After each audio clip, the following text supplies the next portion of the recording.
Why do growing businesses love working in Slack? Let's ask Christy at Ari Bikes. Running things in Slack saves me so much time. AI summaries save 97 minutes per week. What say you, Rox from Gosney? Slack helps us build community, it helps us build connection. Your partners, vendors and customers all in one place. Take us on home, Ashley from Caraway. If we didn't have Slack tomorrow, I would explode. Well, let's not let that happen. Visit slack.com/podcast to get 50% off Slack Business Plus.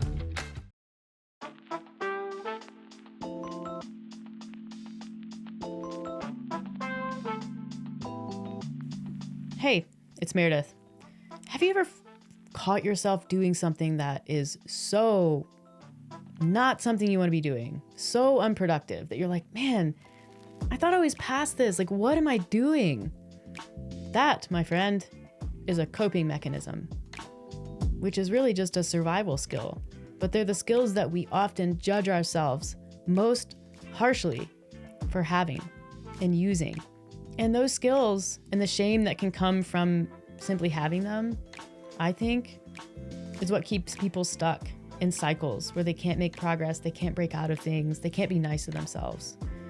And so as we venture into 2026, it's early in the year, this is a time when people are trying to put new habits into place. They're trying to be a different version of themselves. I think it's really important that we talk about these things, that we look at them and be honest with what they are and where they come from so that we can hold them with more kindness and more honesty. And we can look at them with, dare I say, gratitude for where they've gotten us. So if you've ever wondered about these things that you do that feel unproductive, or you just want to learn more about coping mechanisms and how they work in everyday life, and how there's a lot of overlap between new skills and old skills, this is the episode.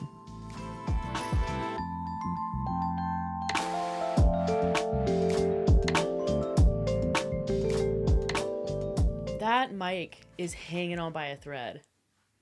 Yours? Yeah. Which obviously people can't see, but I'm looking at it and I'm just waiting. I'm waiting for the wall mount to pull out of the wall. That drywall anchor is like... It's been like that for a while. It's getting a little worse each time. There's like 3 screws. I think the bottom 2 are right, but I think because of the leverage of like an extending microphone arm, that top one is like... It's like, no, killing me softly. It's still there. I know. I know. The thing is, like, the microphone stands are spring loaded, so it needs, like, without the mic hanging on it, it really flies around because these mics are kind of heavy. Mm-hmm. But then it also has to be anchored. So, like, when that thing comes out, it's gonna be violent. Good to know. You better be ready. Move my computer out of the way. Yeah. I was thinking of getting some duct tape or something. You don't. That's how I always used to fix stuff. You would put duct tape on a wall. I was such a duct tape kid. You would put duct tape on a wall that I painted. You know what I looked at today? Don't. You get up there all the and paint touch it on up. the ceiling. You know, that's like that is a tight angle, and it's Okay. like 20 feet in the air. I know. So when you talk about painting parts of the house that other people see, I get a little concerned. But let's not get into that today. Well, obviously, this is a podcast room. There's lights that hang. You Right. can't see the ceiling. Right. I would be more than happy to go buy a much taller ladder so I can get to that. I'm sure you would. But I don't have the ladder to get to that. So Okay. No duct tape on the wall. Please no. Please no. Do you remember? Did you know anyone that was into duct tape jewelry? Way back. This would be like early 2000s. Jewelry? People made like bracelets and stuff out of duct I mean, tape. I probably did. Yeah. I probably did that. I was a duct tape wallet. Did you have a duct tape wallet? Okay, but did you do a duct tape wallet from scratch, or did you use like a template? Scratch. Oh, you did a scratch Yeah. one. That's impressive. Yeah. Yeah, I was really into duct tape. I'm having like flashbacks of 2001, 2002. I think I Duct was tape extra like duct tape obsessed because I was a ski racer. And I don't know what the correlation is. I think we just duct taped stuff like mitts and goggle strap. Anything that was falling apart, you just put duct tape on it. Yeah. You would put duct tape on, your boots.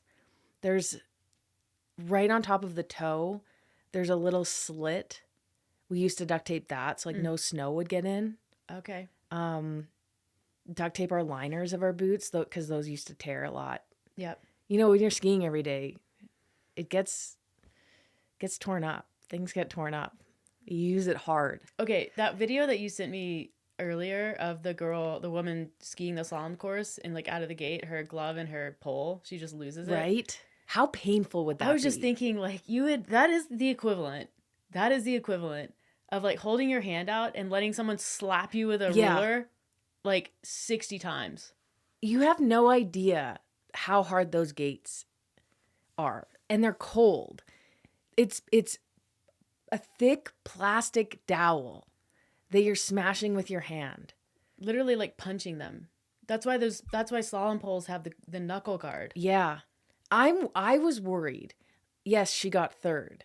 But I'm thinking, what's the longevity here? What if she easily could have broken her hand or her wrist or her arm. 100%. Like that's going to be arthritis later in life. That one single run. I also wanted to see, I'm like, show me your hand 3 days later.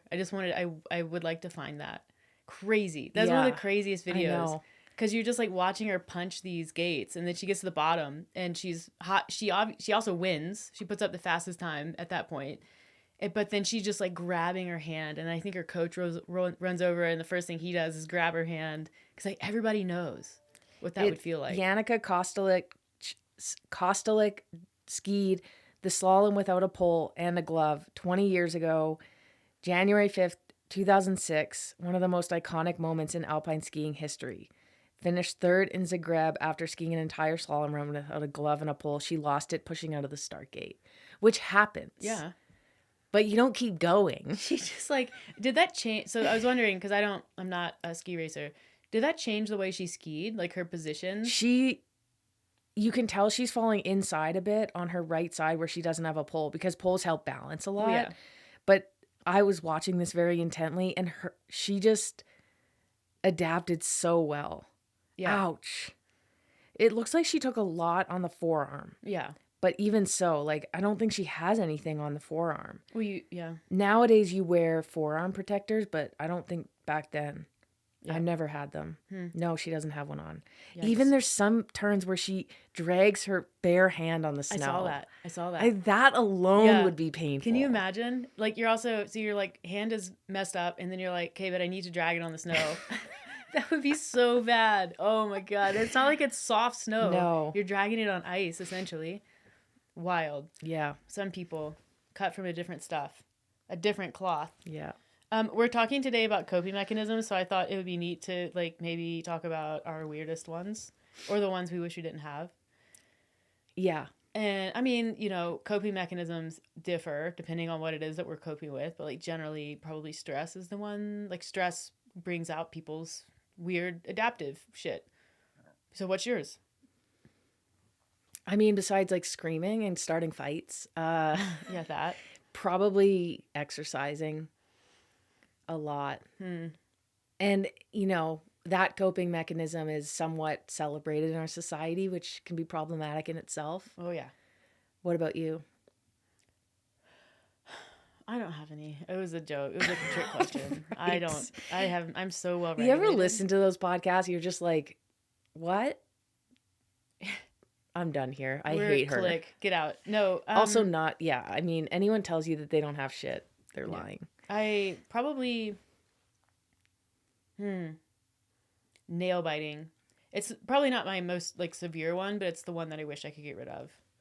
And when I'm very stressed out and it's chronic, I'm just like constantly have my hands in my mouth. It's bad. It's not good. I've never been a nail biter. Well, obviously not because you're an exerciser. I wouldn't bite my nails if I was an exerciser. I wouldn't need to. Yeah. But to me, it's like this thing. It's like a sensory. It makes me feel like I'm in control of something. How much fingernail I don't have on my finger. Yeah. I think the other day you were asking me how I was able to exercise and train without eating. Mm-hmm.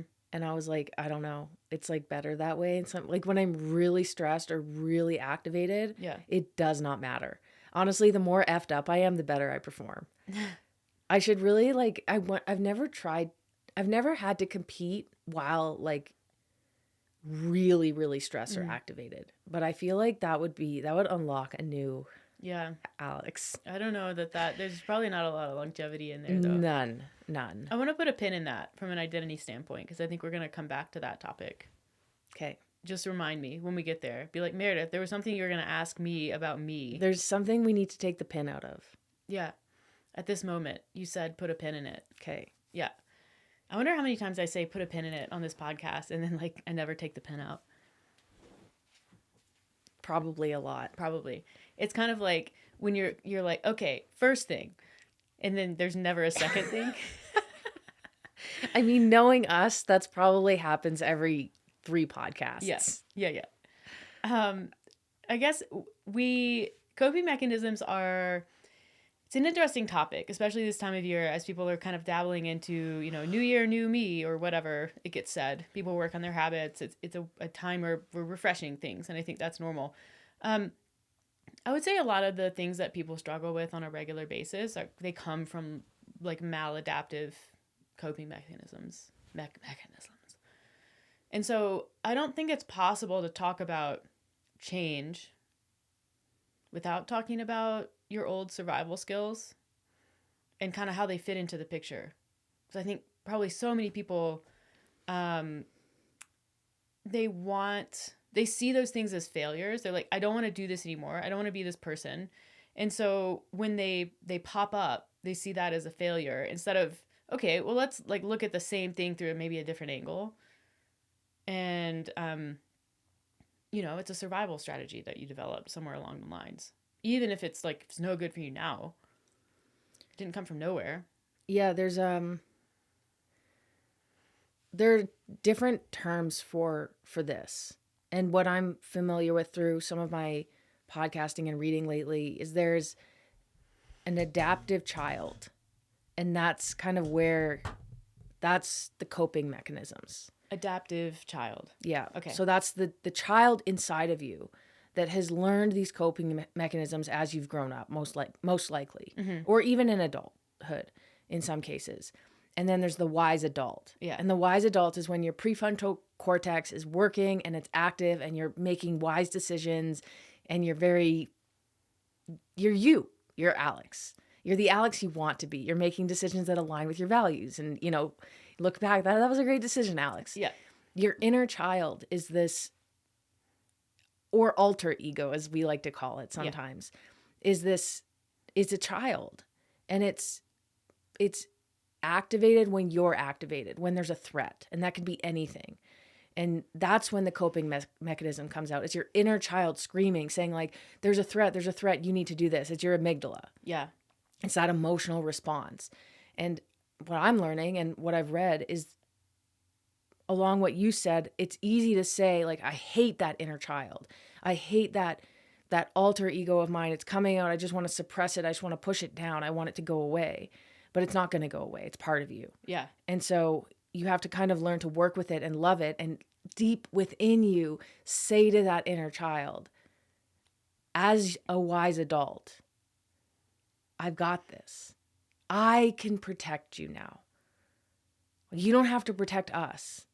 I can do it. Thank you for your service. Yeah. It's like, okay, I'm going to make a Harry Potter reference that you're not going to get. Okay. But there's lots of people out there who will. What if we all just sort of embrace the fact that we have this child in us? Like we have that version of us. It's like instead of a Patronus, you have like, you Patronus and then your inner child comes out and you're like, WTF, you don't need to be here. I can do this. But I think if you name that and like literally name it, them, her, him, whatever, you can kind of start to humanize this aspect of you. And that was something that I kind of threw out at you as just to be funny. Like, what if we just came up with an alter ego for you when you're being naughty? Not fun naughty, like literally naughty. The worst, the bad naughty. Yeah. No, not bad naughty. Like unproductive naughty. Not hot naughty. What if we named that person? We should come up with another alter ego for that one. Hot naughty? That's Alexandra. Okay. No, naughty, bad naughty. Okay. No fun naughty is Taz. Yeah. But and then we told our therapist that, and she was like, yeah, that's a great tool. Apparently it's like actually a thing that they at some point maybe they would have recommended. Yeah. But it allows you to sort of see this person, this part of you as a person, and not to like do battle with, but to kind of name and hold and have space for and be grateful for. Yeah, but it also helps to name it, whether you want to call it your inner child or a name, when you're in those moments where you're super activated. And again, we're not therapists. This is just what we're learning as we go. When you're super activated, you can enmesh with that inner child because it's a concept. Yeah. It's not just jumbled up because you have no idea what's going on. When there's concepts and like nothing is ever concrete when you're talking about this kind of stuff, but it's this like concept that's formed and you're able to label it and identify it and understand why she's there now. She is in Taz in my case, and say, this is what you're doing. I need to unmesh from it right now. Or even if she hasn't started doing something, but you're just feeling yourself get sort of triggered, it allows you to have an actual dialogue even. Like, hey, Taz, what's going on? What are you afraid of? And you can sort of objectively identify the things that are coming up in a way that's more tangible than if you just sort of let Taz take the wheel. Because Taz isn't 16. Taz doesn't have her driver's license. Taz is not set out, does not have the tools to navigate the adult world. But nobody does when they're in that state. Nobody does. And so when you can sort of like objectively conversate and be with this version of yourself, you just sort of stay in a better place. And you can also, you can find gratitude because that's the person who got you to where you are. And hey, the reason why it's so easy to mess your kids up is because like children, because they don't have language, they can understand emotions in a way that adults can't. And so that's where a lot of this comes from. So you're like, Taz has like a sick level of emotional awareness. Problematic sometimes. She is on high alert always. She's like a mood ring for other people. Yeah. You know? That's Taz. And that's awesome because that's what got you here. But I know. Not so useful anymore. I know. But, and we've talked about this in, I think, our mindset podcast. I've just been pulling out all of these useful things that have got me through over the years and things that have stuck with me. And I think part of this is that phrase, accept where you're at to get to where you want to go. Yeah. You really need to understand where you're at, what is happening before you can make change. Or like another way to think about it, accept who you've been to become who you want to be. Mm-hmm. Like you can actually go a step further on the identity level and not just like, hey, where am I in place, but who am I? Who was I? Right. And also like, oh, I'm not going to be that person anymore. Yeah, you are. Right. You're always going to be that person. You've always been that. You can't not be a person. That doesn't mean you can't grow and change. How can you care for your inner child so that your inner child doesn't need to take the wheel and care for you? And quotes, care. Air quotes. Because trust me, your partner and your inner child, they don't get along. And the worst part is when like your inner children are having a play date. Because that's not a play date. That's like a fight date. Oh yeah, that's gonna go south really fast. Like when Taz and Ursula are hanging out. You didn't ask what mine was, so I just have to come out and say it. I didn't want to share it. I wasn't sure. Yeah, my inner child's name is Ursula. Was that a given name or I was assigned Ursula. you were assigned? By my sister and my best friend many years ago. Yeah. I like it. So that was before anyone understood any part of this. It was an alter ego at first, but now it has become my adaptive inner child. I like it. Ursula.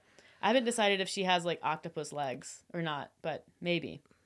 Mine kind of looks like, at least right now, she's kind of like gremlin-y. Oh yeah. She's small, but she's feisty. You should draw her.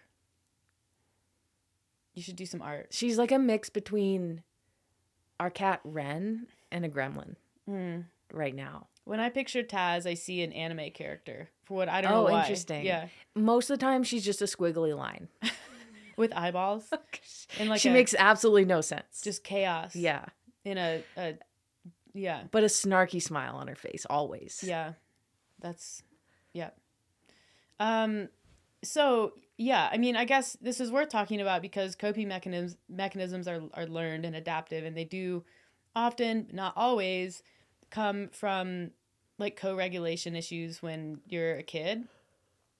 And look, like I don't know a single person who's frankly a well-adaptive adult. Like I don't know a single one who's not sort of like jacked up in some way by their parents, who are like jacked up by their parents. Like in even our generation, the generation that's going to air quotes fix this or break the cycle, they're gonna mess your kids up too. Like no one, hopefully like lessening degrees of severity, but hindsight's 2020, and you kind of can't understand a lot of things like attachment theory and like generational trauma without carrying it forward. It's like time has to pass, and then it's like you just understand the landscape better as things occur, which is great because we have way more information than our parents did.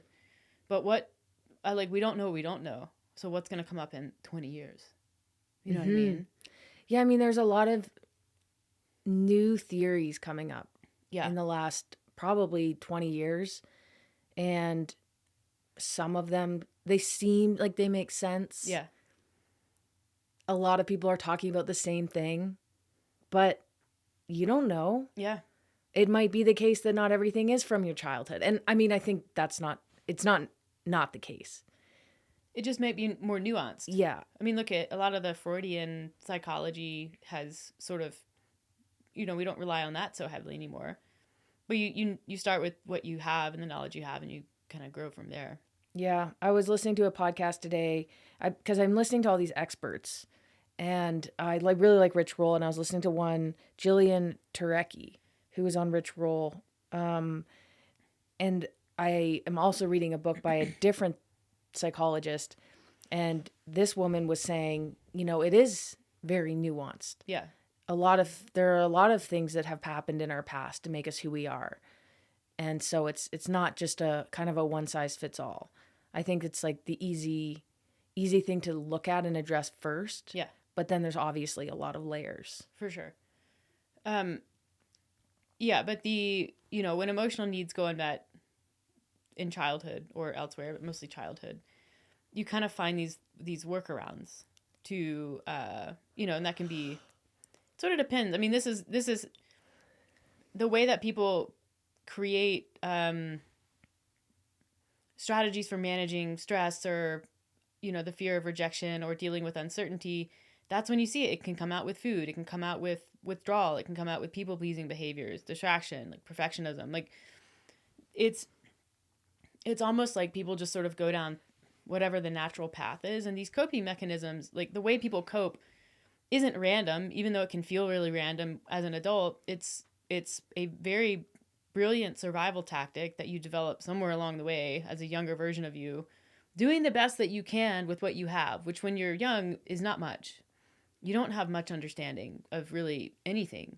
So like some real life examples with, nutrition, and this is one that you see come out a lot and it's talked about a lot. You might have grown up in a household where your emotions weren't validated or held with a lot of care. So maybe food was used as like reward or comfort in place of validation. So an example would be, oh, so-and-so is feeling sad. They had a really bad day at school. Let's go for ice cream. Right. So it's like a way to make someone feel better. So you don't really ever learn how to hold those feelings because you never had space held for you. So you're like, when I feel bad, I need to make those feelings go away as quickly as possible because they're uncomfortable. And if you don't know how to hold them, how would you ever? And so that same type of thing can come out as emotional eating in adulthood, where your feelings are much bigger and much more severe, at least from an implication standpoint, often than when you were a child. And that was sort of the learned and the adaptive tool that you used when you were a kid or you had put upon you. And so that's what you use as an adult. Super straightforward. Mm-hmm. It kind of makes a lot of sense when you think about it. It really does. Yeah. If you grow up with super critical parents, it's A's or nothing. People who are very image conscious, perfectionists, they don't tolerate anything less than the best. you internalize this like negative self-talk and negative self-image. Like you're a perfectionist, you're always chasing something that you never have. And it's like the pursuit almost becomes the coping mechanism. I wonder too if there's like people who fear failure and then don't end up really doing anything. Yeah. It's a form of perfectionism. You see the under striving. Yeah.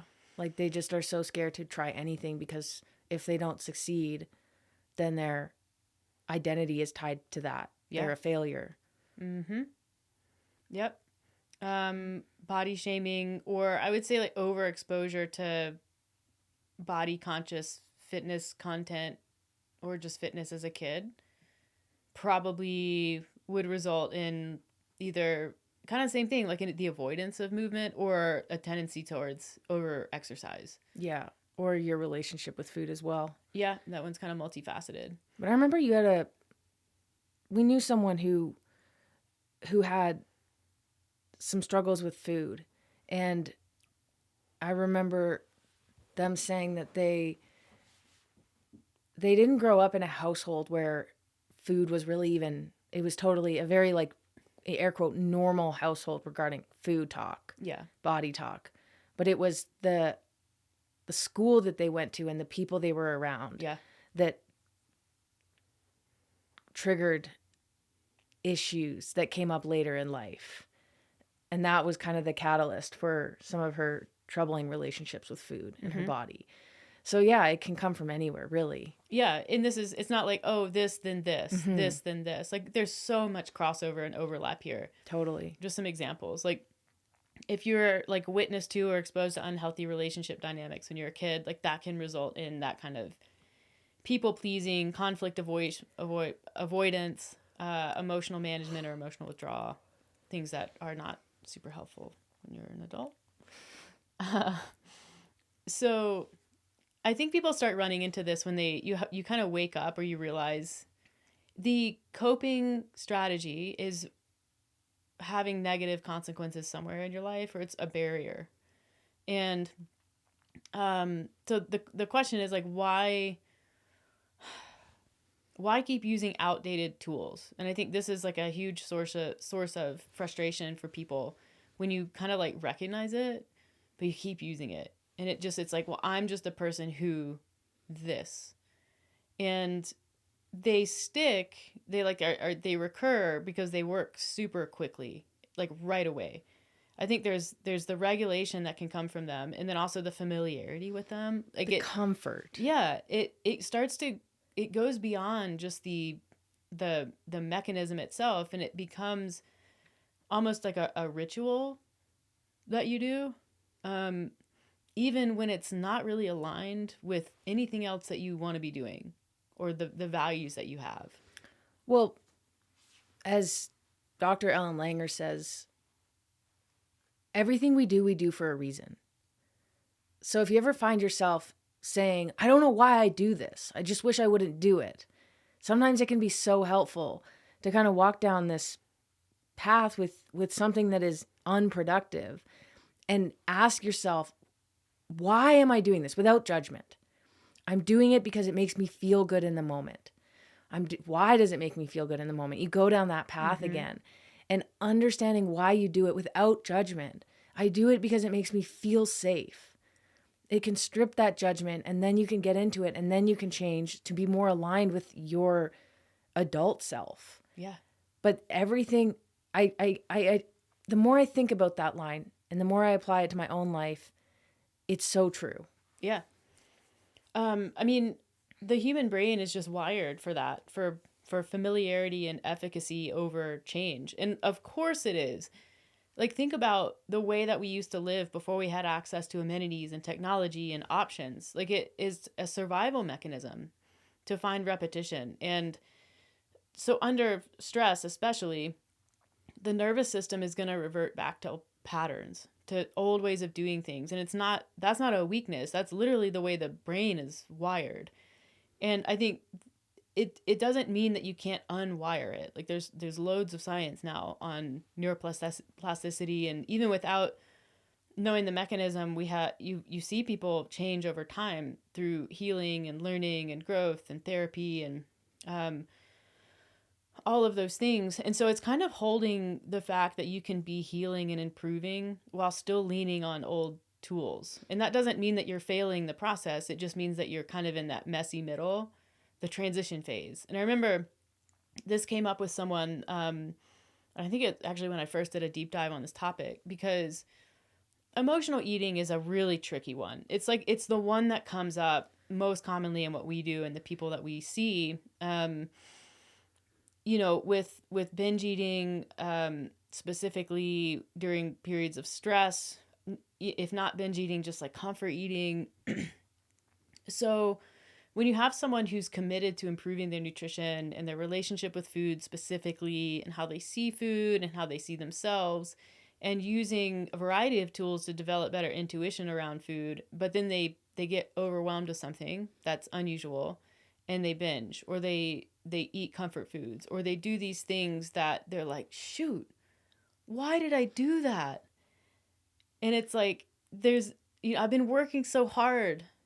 Why did I backslide? Like, I know that's not productive. It doesn't make any sense. And it's like, it does make sense. It does, because you went from like kind of your normal wise adult level of stress, which is not too much, a manageable amount, and you experienced something that was unusual or highly stressful or emotional or upsetting. And even though you're building those tools, those new tools, that intuition in everyday life, you don't necessarily have them for extreme moments, for moments that are going to stress you into, you know, your adaptive child. Taz doesn't have access to Alex's or Alexandra's tools necessarily. So, but it doesn't mean that you can't learn, and you do learn, I think, through that experience, and you start to slowly sort of expand your capability with these tools and this intuition, but it's not going to happen right away. Absolutely not. And you're not going to white knuckle your way into it happening. Yeah, you almost have to continue to fail at it to continue to learn what the triggers are, what the mechanism is, how it shows up, when it shows up. It might surprise you. And instead of thinking, well, why even try it, all this work, because I'm still not doing what I want to be doing? Well, because you can learn from it. And the work that you're doing is helping you. Even sometimes when you start doing the work, and we see this with a lot of people who have troubling relationships with food or binge eating or trouble regulating, it's kind of all often the same. They'll say, I knew I had way more awareness when I was doing it this time. Yeah. And that alone can be progress. 100%. Because it's not a... Like, sure, you still did it, but the fact that you're there. Yeah. You're witnessing to your own behavior, and that alone can help. Just, you can learn from it. And awareness is really the first step to a lot of healthy change. Yeah, and it's the same. I mean, you can have the same sort of vantage point with something like over exercising. Like you maybe you've stopped over exercising, but you still feel sometimes guilty when you take rest. Or even if you're not an over exerciser, even if you're like just an above average, you feel kind of stressed out and guilty when you go on vacation. Maybe you've generally built better boundaries in your life with relationships, with people, communication. But when you're around certain people, like when you see your family, you kind of backslide into people pleasing. Mm-hmm. And that can be super frustrating too. But none of those things are a relapse. It's if you can start to see them as a data point, like you were saying, and instead of just jumping right to judgment and missing all of the color that's in a situation like that, if you can pause and look at it and be like, well, how is this different than it used to be? You'll probably see that it's super different. Mm-hmm. And that's, helpful not only with acknowledging and seeing progress, but also starting to tune into what signals occur when you feel like you need safety or security, or you're feeling uncertain, because those things don't just happen out of nowhere. Like your body is going to send you signals. And so if you go right to shame and guilt, you'll miss that. And if you can start to identify those things early, you can start to put other tools in place, and we'll talk about that. But you not if you're not willing to see those things as a data point. Not if you only see them as a relapse. Because you're like, I'm either good or bad. I'm either doing this program or I'm not. So Yeah, it definitely can't be black and white. the role of shame, I think, is, and just talked about it. I think the role of shame is that it keeps people stuck. And I remember when we were talking about this yesterday, this is the part where I think people lose it. They experience positive changes through their work, and then they revert to old coping strategies when they need to, and they can't get past it. They can't get past that. I use an old tool, therefore I am. Or I shouldn't have done that, or I should be better than this, or I should be past this. And it turns it turns that survival pattern, that tool, into a character flaw. Like, you internalize it so deeply that it creates this loop that makes it it's not even going to make change hard, it's going to make change impossible. If you say you are something, language is really powerful. Yeah. You will be that. You will live into that. Yeah. It's impossible easy not to change your language, though. Yeah. And I mean, we talk about the word should a lot. I think that's like the core shame word. Yeah. Is should. And it isolates us. It reinforces that there needs to be some sort of a secret, like that failure means secrecy. And it is going to continue to drive you back to those same coping mechanisms that you're trying to get rid of, because shame is a threat to safety, and safety is what we're after. So if you can't feel safety and shame at the same time, what do you think shame is going to do?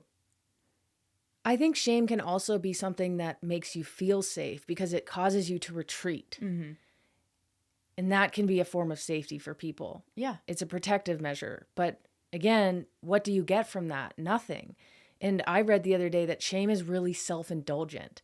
It's more thinking about yourself.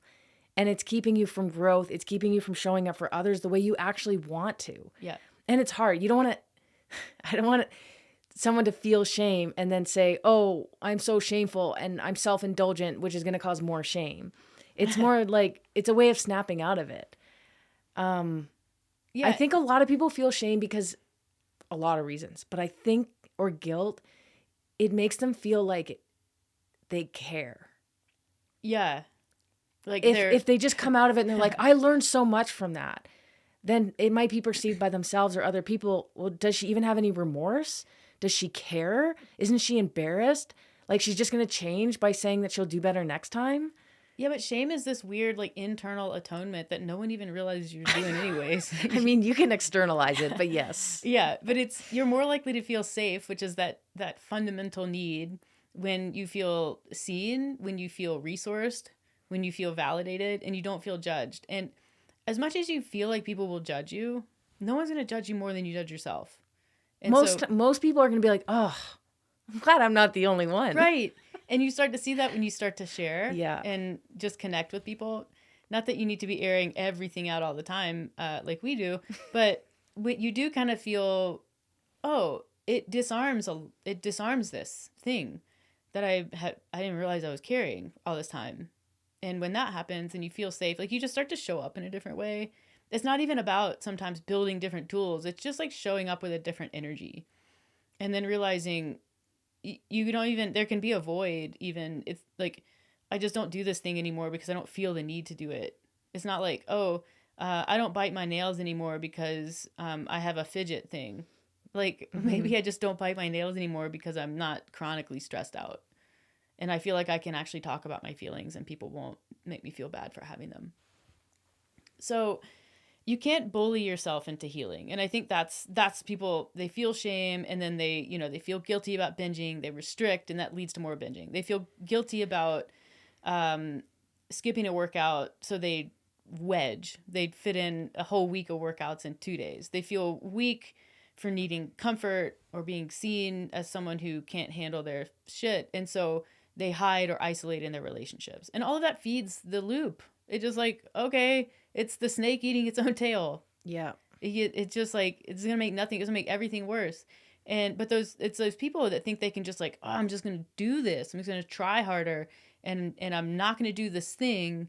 You can't kill your inner child. Right. You have to be able to relate to those tools with compassion, because like Taz and Ursula, They're not going to die. they're not.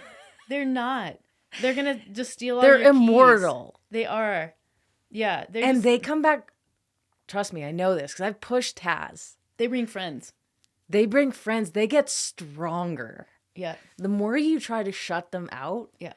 the bigger they grow. You know, like the stronger they get. You know, like Jafar at the end of Aladdin, when he's just like giant genie. It's like that.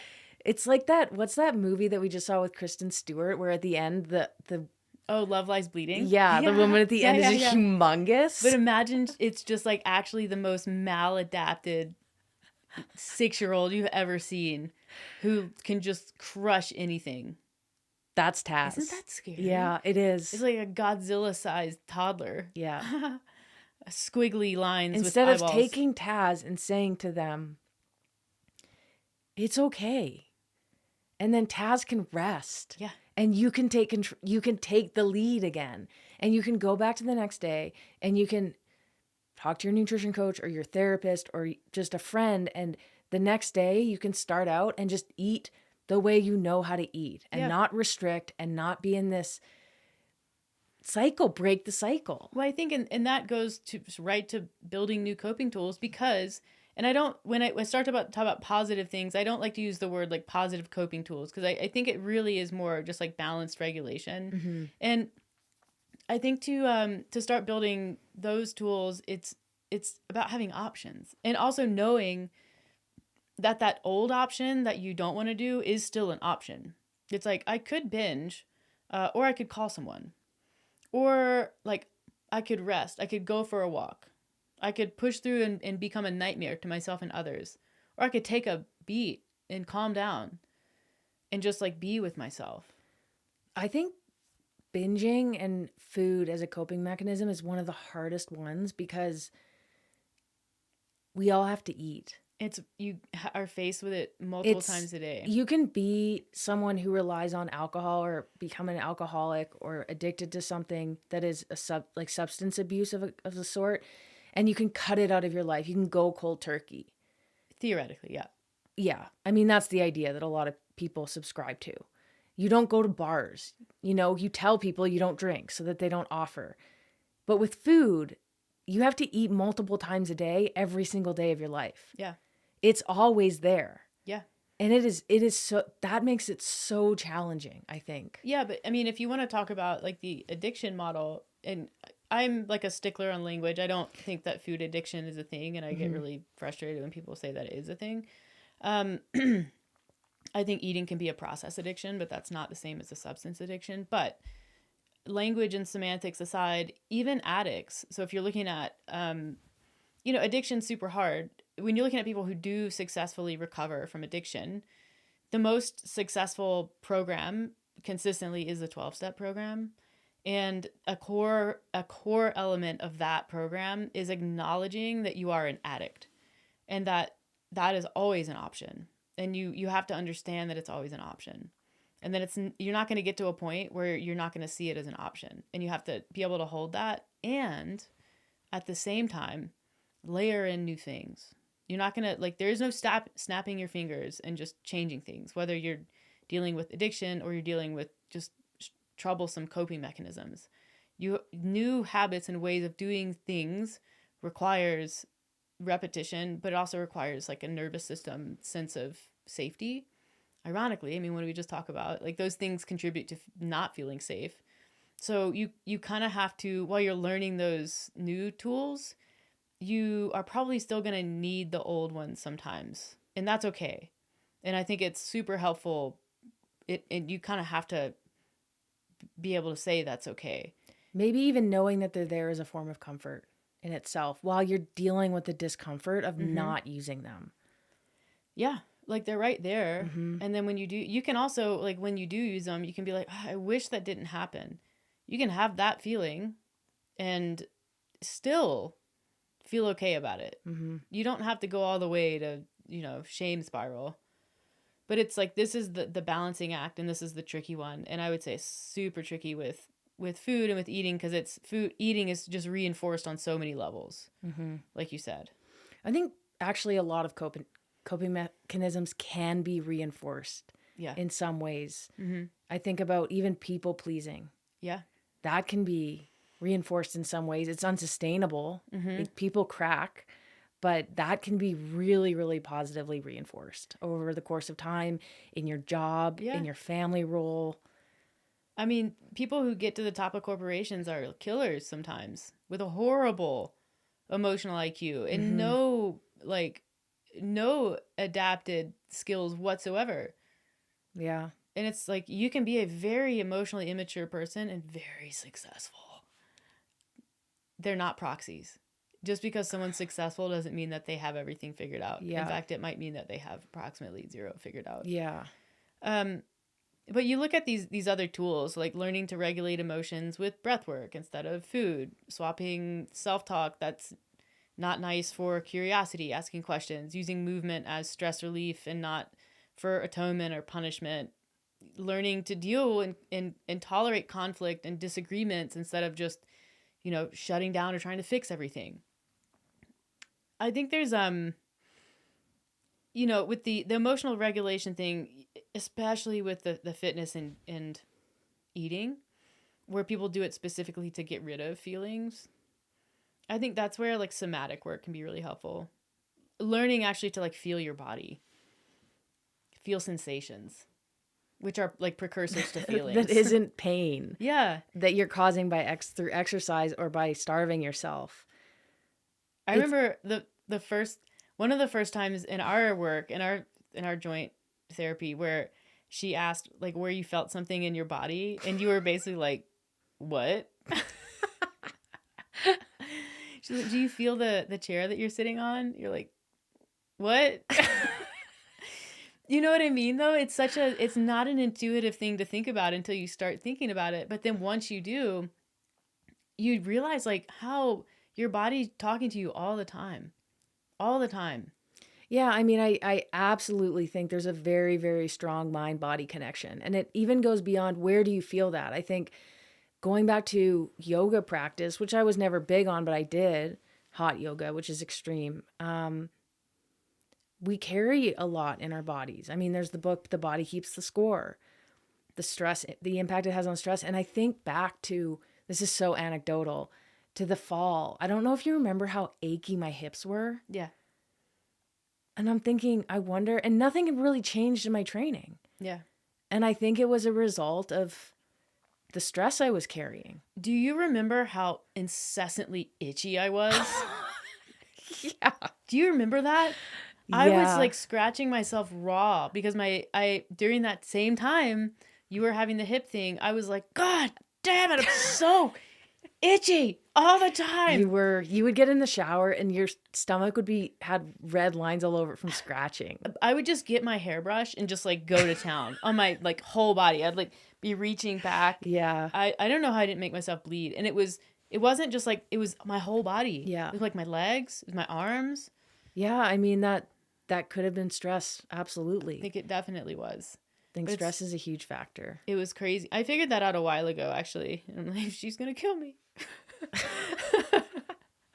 But I do think that... It might be worth, though, even, when something is hurting, when you're chronically injured, when you're itchy, when you're having a lot of headaches or migraines or not sleeping, those can be signals that something's not right. And it might be something physical, but it most likely is something mental or emotional. Yeah. Yeah. The way, the internalizing, and I think this is just as important for healing as it is perpetuating shame cycles. You get into this kind of tug of war with like changing your behavior means you're changing yourself over time, but self-image is so much slower to change than behaviors and habits. So often, like, you kind of just are like, you're like, this doesn't feel natural. It doesn't feel like me. So you're kind of clinging to old roles that maybe gave you value at some point or felt valuable while doing other things. And that creates this like, internal dissonance. So like someone who's trying to maybe not obsessively exercise, it's like, if I rest, am I lazy? You know, or like, if I say no to a social gathering, does that make me selfish if you're someone who people pleases? So it can really sort of bring some things up. And often those new skills feel really fake at first. There's like a level of inauthenticity that comes while this sort of recalibration occurs. And then I think in addition to that, especially if it's a coping mechanism that's been highly rewarded, there can be a bit of grief that comes with change and like resistance. So like, if you're someone who exercises intensely as a way to manage stress, and you've gone through a fair bit of stress in your life, and that exercise has allowed you to become like an elite athlete, that you get rewarded on many levels. You win races, you win competitions, you have Instagram followers, you make money, you have sponsors, whatever. But you know that it is tied to this thing that you don't want to do anymore. You want to have a more healthy way of living and moving forward. You kind of have to understand like that version of you is going to go away. You're maybe not going to be as successful athletically. Maybe you're not going to get as much attention. And so there's, there are other reasons that someone might cling to an identity. And it's like, no, I'm going to heal, but I'm going to keep doing this. And it's like, no, sis, you can't keep doing that. That's the thing. So if you're an elite athlete as a result of trauma, you should probably wait till retirement to do this work. No, it's funny. One of my favorite books out there, and I know I keep referencing books, but I like this type of discussion and I like reading about it. But the book, How Bad Do You Want It by Matt Fitzgerald, talks about the idea that our brains stop our bodies from pushing past the point of no return. So like hurt. And it's a way to learn how to push harder as an athlete or even a recreational athlete. How to get to that uncomfortable zone, get comfortable with discomfort. Yeah. Which is really endurance. Endurance is fighting the will to stop And or the desire to stop. Absolute hardest to override that central governor. Yeah. Basically your brain saying, whoa, this is danger zone. You need to stop. And then you've built this thing that says, I can keep going. Yeah. But in it, there are a lot of real life examples that he pulls from of high level athletes who have had very traumatic upbringings or traumatic experiences in their adult life even that correlates in his theories with the ability to push in a certain way. And I don't know if it's you develop the capacity or the ability. Some people say that when you've been through so much in your life and you know that you can get through it, everything else is almost easier, or you have the confidence that you can do a 100-mile race because, nothing can make me hurt as bad as that person did. Yeah. Not even myself. It gives you this like confidence. In other ways, I think it is a way to run away from something. It's this capacity to hurt because it makes you feel good. Yeah.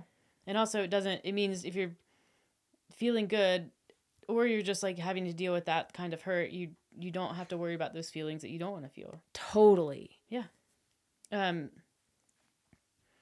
think this is where this identity level work is where you're likely to experience the most pushback in relationships or backlash, because